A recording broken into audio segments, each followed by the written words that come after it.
Standard glass bottles, ideal for most chemical reagents, by providing chemical resistance and transparency, so it's suitable for long-term storage, as mentioned in next slide.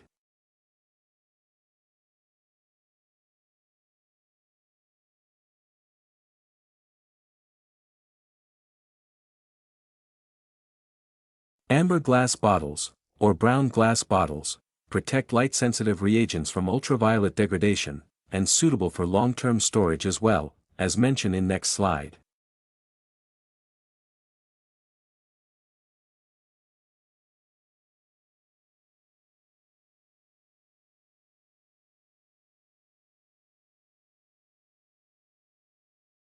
Plastic bottles are lightweight and cost-effectiveness bottles, used for less reactive chemicals, and suitable for short-term storage, as mentioned in next slide.